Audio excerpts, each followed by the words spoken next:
Hai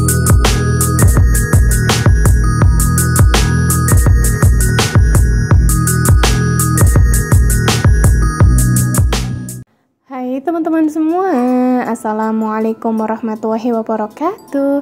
Balik lagi bersama saya Bunda Alia.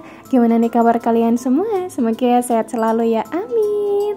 Oke, langsung aja ke videonya. Buah-buahan yang ada di dalam kulkas tuh banyak banget. Tapi kalau lagi bulan puasa kayak gini tuh kadang suka bingung kapan waktu makan buahnya tuh. Soalnya kadang kalau misalkan udah bukaan, udah makan nasi, ya udah kenyang gitu loh sampai besok pas mau sahur. Nah, hasil buahnya itu jadi layu kayak gini. Untuk jeruknya ini ada yang saya kupasin, ada yang enggak. Jadi yang udah layu-layu ini bakal saya kupasin, soalnya sayang banget gitu loh, di bagian dalamnya tuh masih bagus banget. Nah, untuk jeruk yang saya kupasin ini udah ada 4. Kalau sisanya yaudah nanti aja, soalnya sisanya itu masih agak lumayan bagus, jadi bisa langsung dimakan.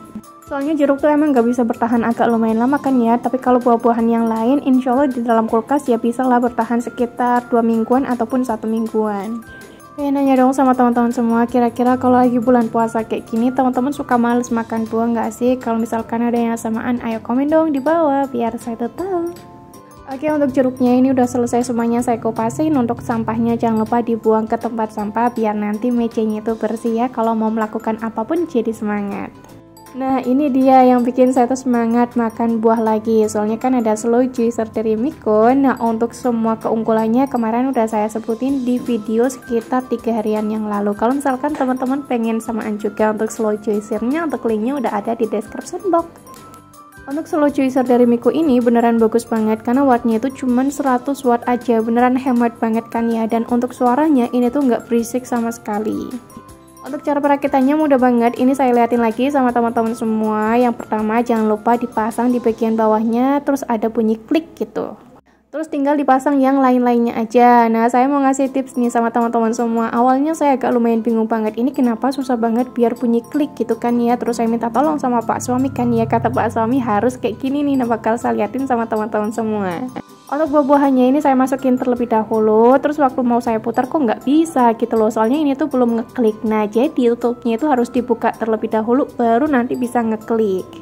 Nah, ini udah bisa muter kan ya, teman-teman juga bisa lihat aja sendiri. Masya Allah, kadang tuh kalau misalkan punya barang-barang baru agak lumayan bingung banget gitu ya buat ngegunainnya.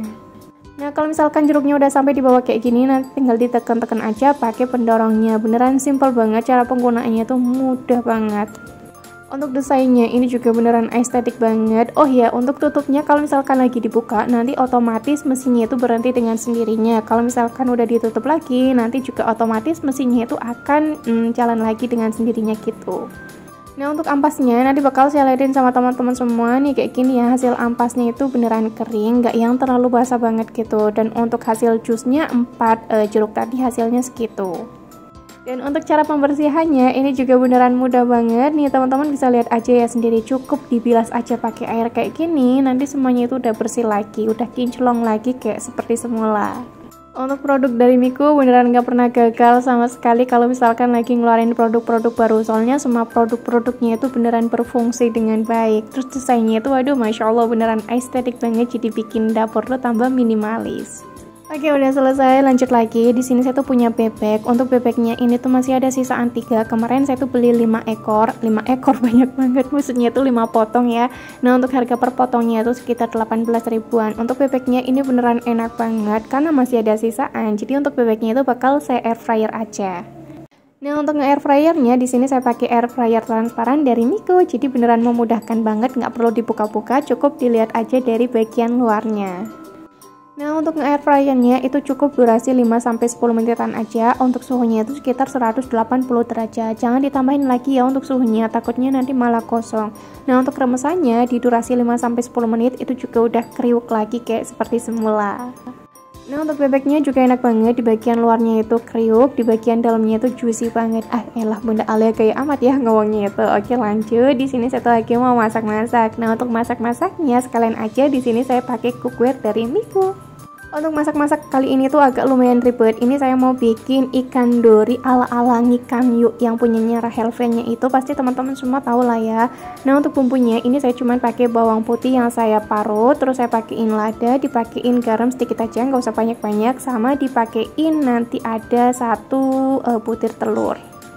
Nah, sambil saya ngeracik semuanya, di sini saya juga mau sambil nyalain kompor aja. Jadi biar nanti saya udah selesai ngeracik, langsung saya goreng aja untuk semuanya. Nah, untuk cookware dari Miku, di sini saya pakai yang wok pan sama fry pan-nya. Beneran cakep-cakep semua untuk warnanya. Jadi warnanya tuh nude, bukan warna yang gonjreng gitu. Oke, lanjut. Di sini saya tuh lagi mau ngirisin tahunya. Untuk tahunya saya pakai 3 aja, nggak usah banyak-banyak. Ini tinggal diirisin dadu aja kayak gini. Terus untuk tahunya nanti bakal saya goreng terlebih dahulu. Kalau misalkan lagi masak-masak pakai wajan yang estetik kayak gini, terus posisinya saya tuh lagi buru-buru, biasanya di bagian bawahnya tuh saya alasin pakai alas kompor, jadi biar nanti wajannya itu tetap aman. Nah, tapi kalau misalkan saya tuh masaknya lagi slow, biasanya di bagian bawahnya tuh nggak perlu lagi saya alasin pakai alas kompor. Yang penting pakai apinya itu pakai api kecil yang cenderung sedang gitu, jangan yang gede-gede. Pokoknya kalau lagi pakai wajan yang estetik kayak gini, sepinter-pinternya kita aja merawatnya itu kayak gimana biar tetap cantik. Oke, lanjut lagi untuk bumbunya. Tadi juga udah selesai semuanya saya irisin. Lanjut untuk tahunya udah matang, jadi mau langsung saya angkat terus saya sisihkan terlebih dahulu. Nah, untuk minyaknya nanti lanjut lagi ya buat ngegoreng ikan yang tadi udah saya marinasi. Karena wok pan-nya itu super gede banget, jadi ini tuh beneran enak banget ya kalau lagi dipakai tuh. Nah, lanjut lagi untuk si ikan dorinya, ini bakal saya iris-iris terlebih dahulu. Untuk ngirisinnya kayak gini lah ya, biar nanti hasilnya tuh jadi banyak. Kalau misalkan beli dingikan, yuk itu kan ikannya nggak diirisin, jadi masih tetap lebar. Nah, untuk ikannya nanti itu bakal saya balurin pakainya tuh tepung bumbu serbaguna. Makanya tadi waktu saya lagi ngasih garam, saya ngasihnya tuh nggak banyak-banyak. Soalnya kan tepung bumbu serbaguna udah ada rasanya, takutnya nanti malah keasinan. Nah, untuk telurnya ini tinggal dipecahin aja, terus ditaruh di mangkok yang udah ada ikannya. Jangan lupa diaduk-aduk sampai semuanya itu merata. Pokoknya teman-teman wajib banget sih recook masakan saya yang ini, soalnya ikan dori itu emang beneran enak banget. Jadi ikan dori itu nggak ada bau amis-amisnya sama sekali, nggak ada bau tanah-tanahnya sama sekali. Makanya saya tuh suka banget sama ikan dori. Andai aja dari dulu saya udah tahu ikan dori rasanya kayak gimana, mungkin saya tuh bakal sering banget beli. Nah, untuk tangan saya ini udah bersih, saya juga udah cuci tangan. Untuk ikannya tinggal kayak giniin aja ya, sampai nanti kayak ada kriuk-kriuknya gitu. Nah, kalau lagi nyari ikan dori kayak gini juga kalau main susah sih, nyarinya itu harus di mall-mall terlebih dahulu gitu loh. Kalau misalkan nggak nyari di supermarket, kayaknya sih nggak nemu kalau misalkan nyari di pasar biasa. Waktu itu saya juga pernah nanya di toko frozen food kayak gitu kan, kali-kali ada, ternyata tuh nggak ada. Nah, biasanya saya kalau beli ikan dori itu belinya di Yogya Mall, karena di sana tuh beneran banyak banget ya untuk stoknya. Oke, untuk ikan dorinya ini tinggal saya goreng aja kayak gini. Ngegorengnya tuh pakai api yang kecil, jadi biar nanti ikan dorinya tuh matang merata dan hasilnya tuh beneran kriuk banget.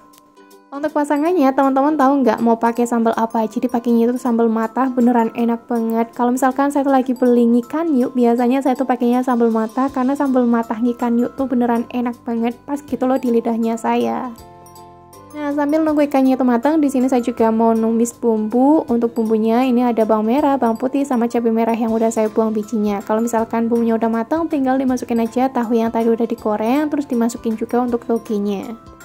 Nah, untuk toginya saya cuma pakai sedikit aja, nggak usah banyak-banyak. Terus ditambahin air secukupnya aja. Untuk bumbu tambahannya saya kasih tambahan saus tiram, lada, garam, gula, terus micin, sama masako ayam. Udah kayak gitu aja ya, simple banget. Kalau lagi masak toge kayak gini tuh nggak perlu lama-lama, jadi biar nanti togenya tuh kayak masih ada sensasi kris-krisnya gitu. Kan tahunya juga udah digoreng, jadi aman banget lah ya, walaupun masaknya tuh cuma sebentar. Nah, untuk tumisannya alhamdulillah udah selesai. Lanjut lagi untuk fry pan-nya, nanti tuh bakal saya gunain, tapi nggak saya cuci lagi. Jadi untuk fry pan-nya cuma saya elapin aja, soalnya kan fry pan-nya itu udah anti lengket, jadi aman ya, walaupun cuma dielapin aja pakai tisu kayak gini. Nah, untuk ikan dorinya waktu saya goreng itu agak berbusa, nggak apa-apa ya, soalnya kan tadi saya pakai telur, makanya berbusa kayak gitu. Oke, udah selesai saya elapin. Untuk di bagian bawah-bawahnya juga saya elapin. Lanjut lagi, ini saya taruh di atas alas kompor.